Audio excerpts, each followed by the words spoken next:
नमस्कार, मैं हूं अजय और आप देख रहे हैं महाबहस। यूपी में योगी आदित्यनाथ को चुनौती देने वाला कौन है? साल भर बाद ये सवाल सबसे बड़ा होगा। दरअसल 6 महीने बाद ही चुनावी साल शुरू हो जाएगा। क्या अखिलेश दम दिखाएंगे या मायावती मैदान मारेंगी? क्या प्रियंका वाड्रा कांग्रेस की वापसी करा पाएंगी या फिर संग्राम में योगी आदित्यनाथ अपराजयी रहेंगे? किसका क्या मुद्दा होगा, यह भी आपके सवाल होगा मन में। विकासवाद की हवा चलेगी या फिर वहीं जातिवाद का फंदा फेंका जाएगा? इन सवालों के जवाब तो मिलेंगे 2022 में ही, लेकिन उस जवाब की झलक अब कुछ ही दिनों में मिलने जा रही है। 7 सीटों पर उपचुनाव होने जा रहे हैं और यकीन मानिए कि 2022 के महाभारत का ट्रेंड सेट कर देगा ये उपचुनाव। तारीखों का आज ऐलान हो गया। अब यही सवाल है कि किस पार्टी में है कितना दम। आज महाबहस इसी पर। 2022 से पहले 2020 में 20 कौन? तमाम वो काम जिसके सहारे उत्तर प्रदेश के गांव गरीब किसान को राहत पहुंचाई गई है, उसके आधार पर हम चुनाव में जाएंगे। हमको पूरा विश्वास है कि इन कामों के आधार पर जनता अपना आशीर्वाद और मत भारतीय जनता पार्टी को देकर 7 की 7 सीटों पर भारतीय जनता पार्टी का परचम लहराएगी। योगी का जादू या विपक्ष की बाजी? इस महामारी के दौरान जितने भी भ्रष्टाचार खुलकर सामने आए हैं, भारतीय जनता पार्टी पूरी तरह इस चुनाव में सबक सीखने जा रही है। उपचुनावों में योगी वर्सेस ऑल। इस बार उत्तर प्रदेश में और मध्य प्रदेश में भी बाई इलेक्शन में हमारी पार्टी को जरूर अच्छा रिजल्ट मिलेगा। 7 सीटों पर सत्ता का सेमीफाइनल। ये उपचुनाव तय करेंगे कि भारतीय जनता पार्टी का क्या हश्र होने जा रहा है और 2022 में बाईसिकल समाजवादी पार्टी आ रही है।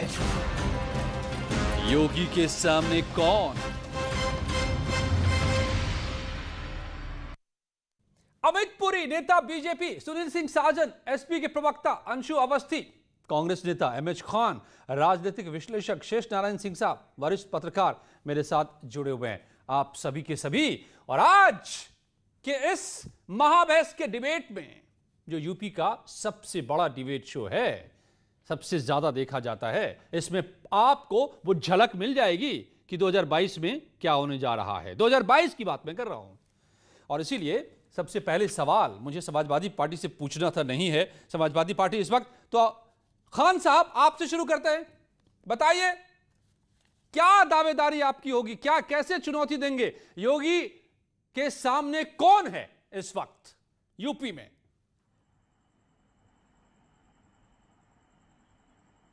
देखिए, चुनौती देने का प्रश्न ही नहीं उठता है। चुनौती तो खुद ही उनके ऊपर आ गई है। इतनी ज्यादा भ्रष्टाचार, इतना ज्यादा क्राइम रेट बढ़ जाना, महिलाओं के साथ देखिए, आप अभी जिक्र कर रहे थे वहाँ का क्या नाम है, लखीमपुर खीरी का जिक्र देख लीजिए, क्या है, दलित महिला के साथ बलात्कार किया गया, उसकी जबान काट ली गई, उसकी आंख निकाल ली गई, उसके बाद झूठ है, थाने में साबित हो कोई चुकी है। कार्रवाई नहीं हुई। देखिए, लालगंज में दलित समाज के आदमी को आप कौन सी साबित झूठ साबित हो गई? आप कैसी झूठ हो गई? वो तो पोस्टमार्टम रिपोर्ट बता रही है यहाँ पे लखीमपुर खीरी की। नहीं बता, लखीमपुर खीरी की बात कर रहा हूँ मैं। न जबान काटी गई है, न लखीमपुर खीरी की बात कर रहा हूँ और फिर लालगंज की यही पोस्टमार्टम रिपोर्ट बता रही है। हाँ, बहरहाल आप बताइए।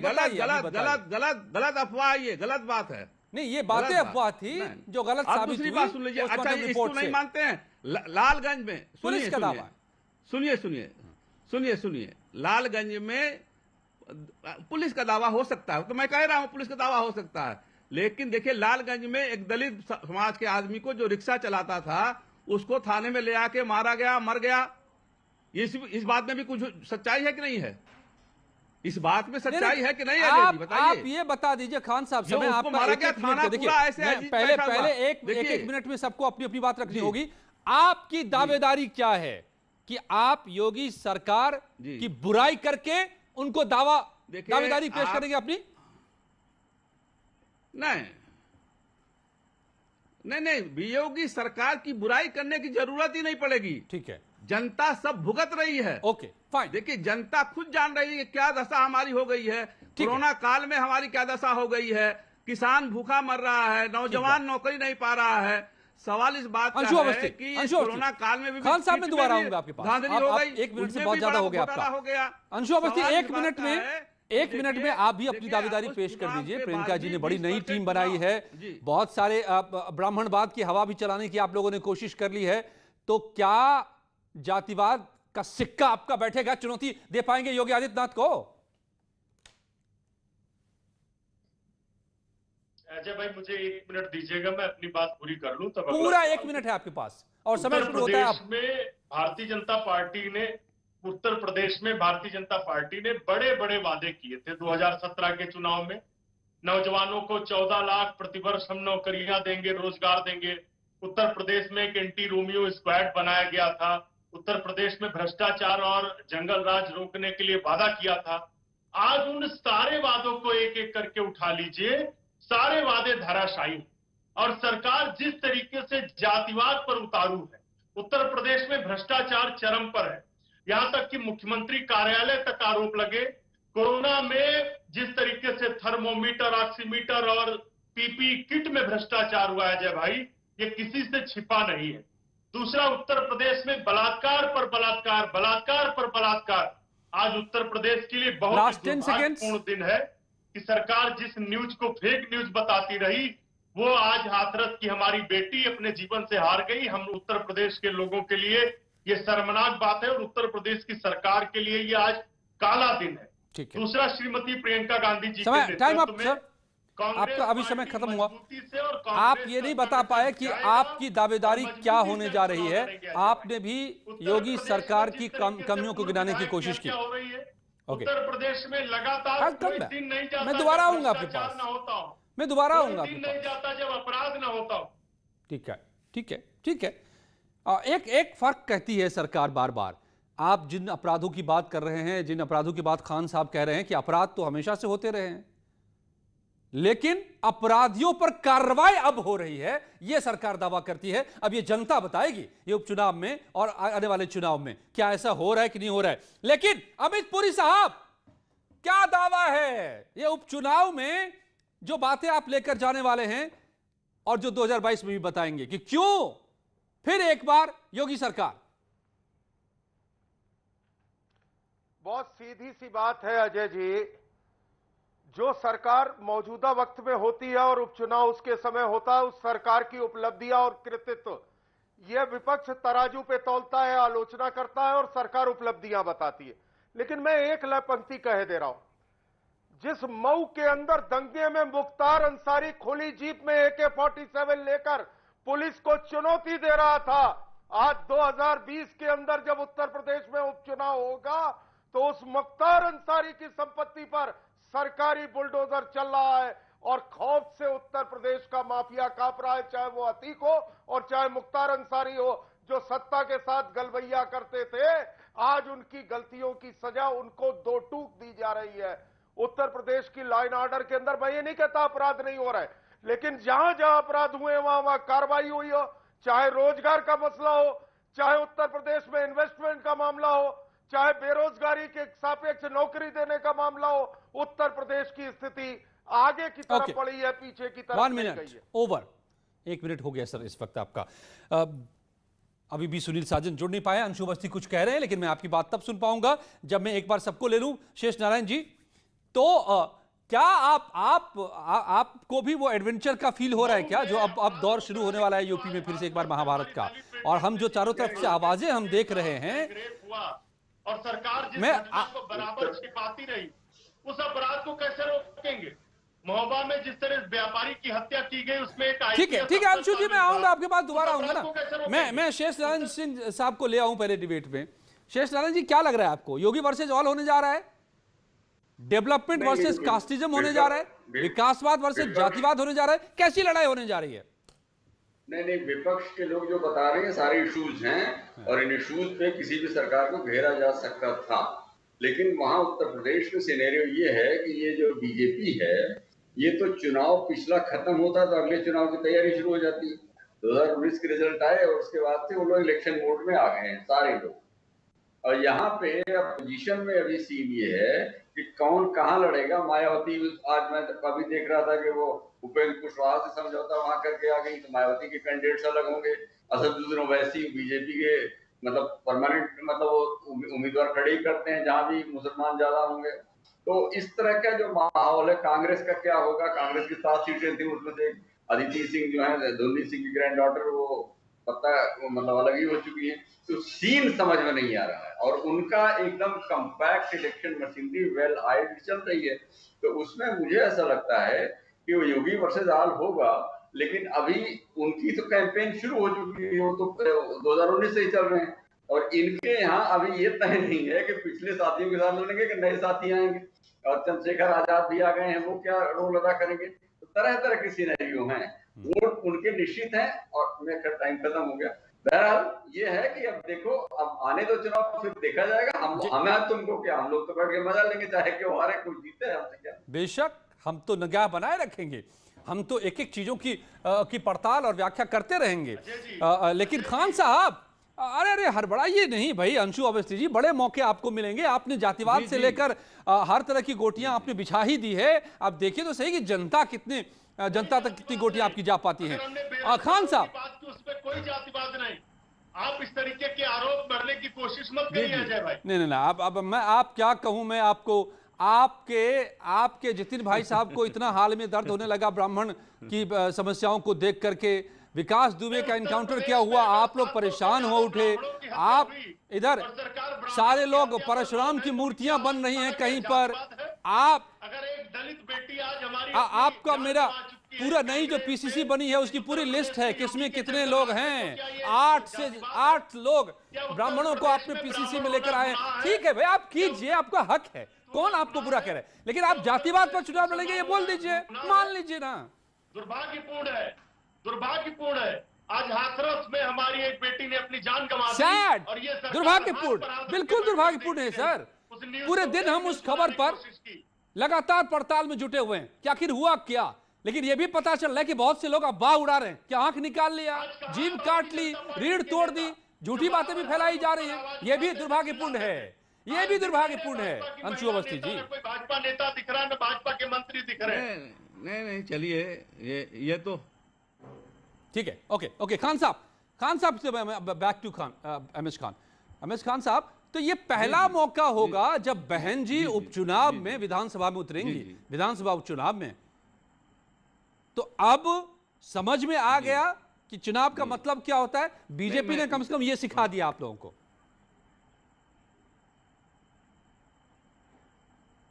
नहीं, बीजेपी क्या सिखाएगी? ये मानव काशीराम का संघर्ष है। बीजेपी क्या सिखाएगी, क्या करेगी? उपचुनाव में कहां उतरते हैं आप लोग? उपचुनाव को चुनाव ही नहीं मानते थे, उपचुनाव में आप लोग उतरते नहीं थे।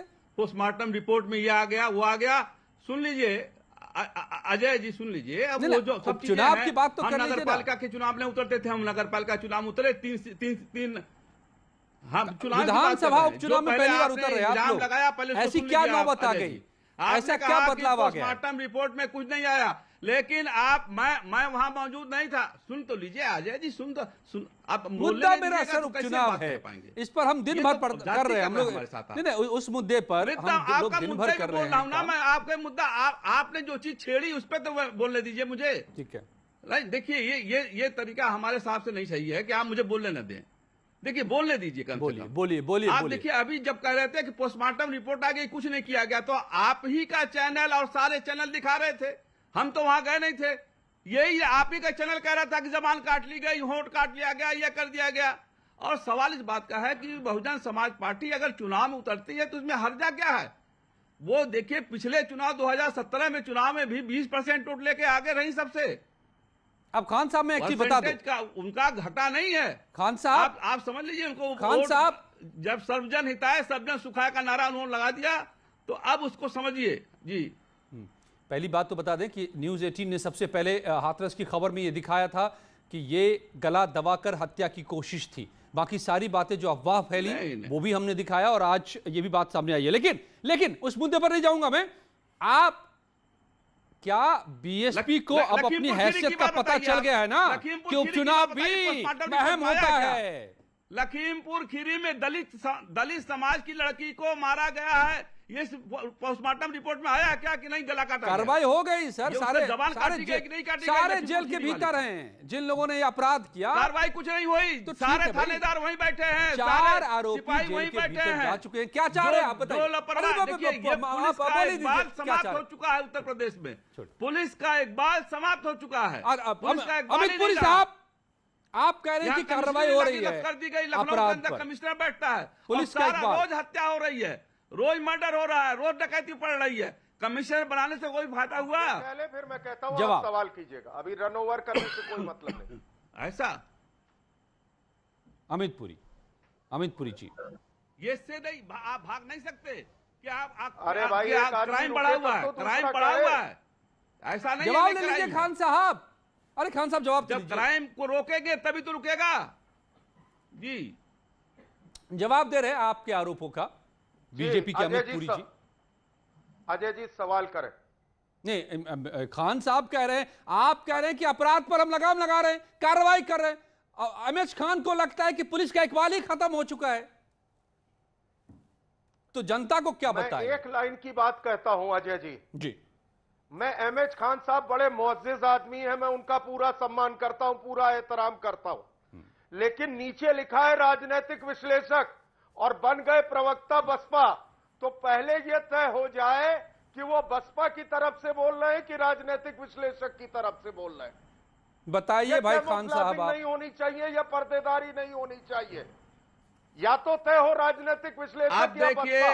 अब आप देखिए हम उत्तर देने के लिए तैयार हैं। ये आम आदमी की बात पूरी भी हमारे बड़े मित्र हैं, बहुत बड़े मित्र हैं, आज से नहीं 25-30 साल से हमारे दोस्त हैं, इनको आम आदमी की बात सुनना समझ में नहीं आती है।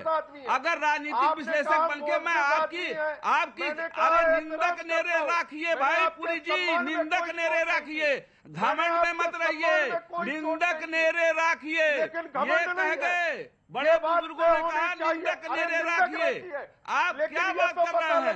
जो आपकी कमियां हैं बताई जा रही, सुधार कर लीजिए, सुधार कर लेंगे तो अच्छा रहेगा, नहीं सुधार करेंगे घमंड में रहेंगे तो गड्ढे में जाएंगे। आपको मैं साफ साफ कह रहा हूँ, आपसे मेरी बड़ी बुद्धता है, आप क्या कहना चाहते हैं? आप क्या कहना चाहते हैं भाई? आप आम की बात नहीं सुनना चाहते? ओके ठीक है, ठीक है, आपका स्वागत है। आज जोड़ के किसान न बोले, आप चाहते हैं कि कोई दलित समाज का आदमी न बोले, आप चाहते हैं कोई मुसलमान न बोले, ये चाहते हैं। देखिए कुछ ऐसा बताइए जो जनता समझ पाए, जिस पर आपकी बात से जनता सहमत हो पाए। आप जनता की बात सुनने को तैयार नहीं है, आप चाहते हैं कि मैं प्रवक्ता बन गया, आप चाहते हैं कि मैं नेता बन गया। मैं आम आदमी हूँ और मैं आज आदमी हैसियत से कहता हूँ कि आज सरकार की पुलिस का मनोबल टूट चुका है, एक बाल टूट चुका है, खत्म हो चुका है। अंशु अवस्थी, ये नहीं बताएंगे हम क्या बात करते हैं? आम आदमी की बात सुनना पसंद नहीं करते हैं, आम आदमी की बात सुनना पसंद नहीं करते हैं। आप विश्लेषक और नेता और इसके जवाब जब नहीं है तो कुछ भी बोलेंगे आप, जवाब नहीं है। ठीक है, ठीक है सर, तो सुनिए, जवाब तो लीजिए, जनता की आगे लिखिए कहाँ पे कितने लोग, आज सारे अस्पताल बंद है, कहीं किसी मरीज का इलाज नहीं हो रहा है, सुनना पसंद करेंगे? सारे अस्पताल बंद हैं, किसी अस्पताल में कोई आदमी अपना इलाज नहीं करा सकता है, प्राइवेट अस्पताल लूट रहे हैं, गरीब जनता को प्राइवेट अस्पताल लूट रहे हैं, इस पर अंकुश नहीं लगा पाया। ठीक है, यहाँ लखनऊ में 4 अस्पतालों में 25-25 आदमी मर गए, कोई कार्रवाई नहीं किया आपने, सीएमओ के अधिकार नहीं है कार्रवाई कर ले, क्या बात करते हैं आप? सुनना। ओके अंशु अवस्थी, आप लोगों की आवाज अब बहुत हो गया, आप लोगों ने बहुत बातें कह दी। अंशु अवस्थी जी, भाई आप मुझे ये बता दीजिए कि आप लोग जो चुनाव में उतरने जा रहे हैं, उपचुनाव में अपने उम्मीदवार उतारेंगे ना? उम्मीदवारों का इंतजाम हो गया है ना? तो क्या उम्मीदवार जाकर दावा करेंगे कि क्यों आपको सीट दे? आपका खाता भी नहीं खुला था पिछले उपचुनाव की बात करें हम 2019 में जो हुए थे 10 सीटों पर, तो अब की बार इन 7 में 8 में होने वाले हैं। स्वार सीट पर अभी मामला तय होना है कि क्या होना है आजम खान साहब के अब्दुल्ला का, मगर 7 सीटों पर आपका खाता खुल जाएगा ना? किस दावे के साथ? 200% खुलेगा। 200% खुलेगा। कांग्रेस पार्टी को पिछले बाई इलेक्शन में जितने लोग आम चुनाव में वोट मिले थे उससे ज्यादा दुगने 12% से ऊपर वोट मिले। उत्तर प्रदेश अब नए विकल्प की तलाश में है जय जी, क्योंकि पिछले 30 साल में चाहे सपा की सरकार रही हो, चाहे बसपा की सरकार रही हो या आज भाजपा की सरकार है, सिर्फ और सिर्फ गुंडा राज है और भ्रष्टाचार है। उत्तर प्रदेश जो विकास के पथ पर चलता था, कांग्रेस की सरकार में हर एक तहसील में इंडस्ट्री, स्कूल, अस्पताल खुलवाए गए थे। आज क्या हुआ उत्तर प्रदेश समझौते वाली पार्टी को जमकर लूटा। योगी सरकार कह रही है कि वो 1 डिस्ट्रिक्ट 1 प्रोडक्ट लेकर आई। आप कहां कह रहे हैं कि हर में इंडस्ट्री लगा दी थी आपने? आपने धूल झोंकने वाले साल में उत्तर प्रदेश 27 साल पीछे बिहार चला का गया। नारा देकर आज ताज उत्तर के प्रदेश झूमर के में जो नीचे पहले जाकर लोग समझौता रोजगार करते मांगने आते थे, ये आज उत्तर समझौतावादी प्रदेश के लोग, लोगों को रोजगार ये मांगने आंख बाहर में जाना धूल पड़ता झोंकने है। वाले लोग, इसीलिए ये फिर से कांग्रेस कह के रहा हूं मित्र पुरी जी, जो आपकी सरकार समझौतावादी की हैं, उपलब्धियां उत्तर अगर कोई प्रदेश नहीं की है जनता तो को सिर्फ बताएंगे प्रत्यारोप करने 27 से क्या साल होगा? बेहाल। अमित जी बोले हमारे दीजिए। श्रीमती झूमर में प्रियंका गांधी जी समझौता के कर लेंगे। नेतृत्व में जनता के मुद्दों पर जाएगी अजय जी। जनता के मुद्दों पर, चाहे वो उत्तर प्रदेश के नौजवानों की बेरोजगारी का मुद्दा हो, नहीं, राहुल गांधी के नेतृत्व में जनता के मुद्दों पे नहीं गए थे क्या? बीजेपी सरकार में राहुल गांधी के उत्तर नेतृत्व में प्रदेश में जो जनता के मुद्दों पे नहीं वादा गए थे किया क्या? गया था, राहुल उत्तर गांधी के प्रदेश में नेतृत्व जो में किन आंगनवाड़ी मुद्दों पे गए थे? कार्यकर्तियों से वादा किया गया राहुल था, गांधी के जो नेतृत्व वादा में किन खिलाफी मुद्दों पे भाजपा गए की थे? सरकार ने की खाली है। प्रियंका के और उत्तर नेतृत्व में आप प्रदेश में जनता जो के मुद्दे बराबर उठाए। जंगल राज बढ़ रहा इससे है, पहले कांग्रेस श्री किसके मुद्दे योगी उठाती थी? आदित्यनाथ जी जिस उत्तर इससे प्रदेश पहले में कांग्रेस अपराध किसके फैला रहे हैं, मुद्दे अपराध उठाती का थी? जंगल राज फैला रहे हैं, हम उसके अरे खिलाफ राहुल जनता के नेतृत्व बीच में किन जाएंगे। मुद्दों पे गए थे? और किसानों को लेकर इनका चरित्र राहुल सामने के आ नेतृत्व चुका में है। किन मुद्दों पे गए थे जरा बताओ ना। अमित भाई है आप हिम्मत बहुत तो वरिष्ठ बताओ। प्रवक्ता, इस तरीके से आपकी बात शोभा नहीं देती। और दूसरा जो उत्तर प्रदेश में किसानों के साथ धोखेबाजी हुई, कर्ज माफी के नाम पर किसान भूला नहीं है, गन्ना किसान भूला नहीं। आज भी 36,000 करोड़ तो सरकार आते ही दे चुकी थी, और अब गन्ना किसानों का सारा भुगतान भी कर दिया। अब क्या चाहिए भाई? को लेकर हम जनता के बीच में जाएंगे। और डंडा चलाने की कोशिश किया तो इस्तीफा दे दिया, आपके साथ नहीं रही। ने बताया है कि उत्तर आप प्रदेश में अछूते 10,000 नहीं है, करोड़ से ज्यादा गन्ना सारे किसानों लोगों ने का बकाया है। मायावती जी का हाथ पकड़ा है और सबने धोखा दिया है, सब धोखेबाज पार्टी है। किसानों को बकाया है। अच्छा एक सरकार बात, का चरित्र सामने निकल कर आ गया है। एक बात सुनिए, क्या आपको बताएंगे? खाली आरोप नहीं लगाइए भाई, ऐसे खाली आरोप। सरकार नहीं, तो भाजपा ये के प्रवक्ता बनकर बैठ चुके हैं। सुनिए, खान साहब अंशु अवस्थी, खान साहब अंशु अवस्थी, अंशु जी और खान साहब, अरे आप बड़ी पार्टी के प्रवक्ता हैं अंशु अवस्थी, खान साहब आप तो इतने बुजुर्ग नेता हैं, कुछ सब्सटैंशियल बात, कुछ पते की बात हो ताकि जनता समझे, कुछ राय बना पाए वो अपनी। अब देखिए सरकार क्या क्या दावा कर रही है तो हम कि हम सुन लीजिए ना, अरे सुन लीजिए ना सर, सुन लीजिए ना सर, सुनिए तो सही सर, सवाल तो सुन लीजिए, सवाल तो सुन लीजिए सर। बचाने लगेगा, भागने लगेगा आदमी, सवालों से भागने लगेगा आदमी, तो क्या जवाब नहीं होता, सवालों से भागता है। ओके ठीक है, आप लोगों को बहुत मौका मिलेगा अभी चुनाव में जाकर के बताइएगा चुनाव मैदान में, लेकिन अभी मेरा सवाल सुन लीजिए। सरकार का दावा है कि आते ही 36,000 करोड़ कर्ज माफ कर दिया, लाखों प्रवासी मजदूरों को इन दिनों नौकरी दी है। इसके बाद 1 डिस्ट्रिक्ट 1 प्रोडक्ट, हर जिले में हमने एक प्रोडक्ट को पूरी दुनिया से जोड़ा। 8,500 करोड़ के करीब इन लोगों को कर्ज दिया, जिससे ये व्यवसाय बढ़ रहा है। पूर्वांचल में दिमागी बुखार का करीब सफाया कर दिया, मौत में 90% की कमी आ गई, अपराध में भारी कमी आई है, फिल्म सिटी बनाने जा रहे हैं, एक्सप्रेसवेज का जाल बिछा रहे हैं हम।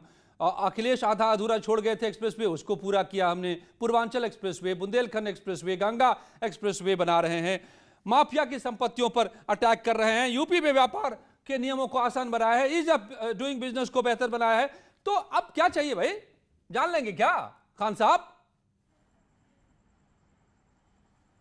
बताइए। मैं जवाब देखिए, मैं आपसे कह रहा हूं, जमुना एक्सप्रेसवे किसने बनाया? जमुना एक्सप्रेसवे किसने बनाया? जमुना एक्सप्रेसवे किसने बनाया? आप बताइए ना। आप देखिए पूरे उत्तर प्रदेश में डिग्री कॉलेज, आप लोग वही बात भीमराव अम्बेडकर यूनिवर्सिटी किसने बनाया? उर्दू अरबी शेष नारायण जी, मैं ये सवाल लेकर आपके पास आने जा रहा था। क्या ये जो दावेदारियां हैं राजनीति के एजेंडे में एक सकारात्मक बदलाव ला पाएगा? क्या हम जातिवाद वाले फंदे से बाहर निकलकर इस बार डेवलपमेंट के एजेंडे पर अब चुनाव आने वाले दिनों में लड़ेंगे, या फिर वही सारी बातें होती रह जाएगी ढाक के 3 पाँव? नहीं, देखिए ऐसा है कि जाति का जो शिकंजा है उसको आप नेगेट नहीं कर सकते। आज भी एक दलितों का एक बड़ा वर्ग मायावती जी के साथ है और उसको आप मायावती जी जब साथ मिलती हैं, लेकिन आज आप देख रहे हैं कि बीजेपी एक बड़ी पार्टी है, मोनोलिथ है, उत्तर प्रदेश में मजबूत पार्टी है, लेकिन अखिलेश यादव की पार्टी जो समाजवादी पार्टी है वो कांग्रेस से भी समझौता कर सकते हैं, यूपी के लड़के हो चुकी है और मायावती जी के साथ भी समझौता कर चुकी है। उनकी बहू ने उनका पांव भी छुआ था वहाँ कन्नौज की सभा में। तो मेरा ये कहना है कि वो तीनों लोग अगर मिल जाते तो एक बड़ा चैलेंज वो दे सकते थे, लेकिन आज की स्थिति में जो नजर आ रहा है, कांग्रेस इंडिपेंडेंट अपनी ताकत बना चुकी है, प्रियंका गांधी जा चुकी है वहां, वो लड़ेंगी, और बसपा की ये सीटें जहां बाई इलेक्शन हो रहे हैं ज्यादातर सीटें तो बसपा की हैं, तो बसपा बाई इलेक्शन में जा रही है, तो ये बड़ा फैसला है। लेकिन क्या जीतने जा रही है? क्योंकि और कोई वर्ग उनके साथ आ रहा है कि नहीं, उनका कोई प्रोग्राम पिछले जब से यूपी के इलेक्शन हुए हैं, यहाँ तो मायावती जी तो शांत है, क्यों ट्वीट करती हैं, उनके कार्यकर्ता उनके पार्टी के तमाम लोग इधर उधर शिफ्ट कर रहे हैं। तो सारा दारोमदार इनको चैलेंज करने का समाजवादी पार्टी के पास है, और समाजवादी पार्टी में भी शिवपाल यादव का क्या होगा, किसका क्या होगा, मतलब कुछ पता। असदुद्दीन ओवैसी एक फोर्स है, बहुत सारे वोट ले जाते हैं, ये सारे जो एंटी बीजेपी वोट्स हैं उनके स्प्लिट होने की पूरी संभावना बन गई है। जिस तरह की तस्वीर बन रही है उसमें आप मतलब अब न विकास का कोई मुद्दा होगा न जाति का मुद्दा होगा, वो एंटी बीजेपी वोटों के एकीकरण का कोई रास्ता दिख नहीं रहा है। इसलिए फिलहाल अभी लगा, अभी तो चुनाव शुरू भी नहीं हुए हैं, लेकिन ऐसा लगता है कि वो मतलब ये लोग अभी अपना हाउस इन ऑर्डर नहीं रख पाए, वो चुनाव के मूड में है ऑलरेडी। जी, यानी हालांकि ऊपर से जो आप कह रहे हैं वोटों का विपक्ष में बिखराव, तो 2019 के नतीजे भी सामने हैं। तमाम कोशिशों के बावजूद बीएसपी एसपी के साथ आ जाने के बावजूद भी क्या नतीजा रहा ये भी हम जानते हैं।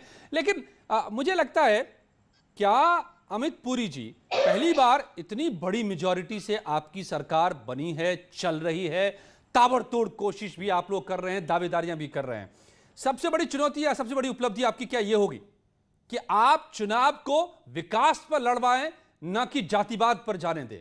क्या ये कर पाएंगे? क्या ये दावा कर सकते हैं? हम निश्चित रूप से उत्तर प्रदेश के विकास पर, अब इस चुनाव को ही नहीं पिछले चुनाव को भी सबका साथ सबका विकास और सबके विश्वास के मुद्दे पर लेकर जाएंगे।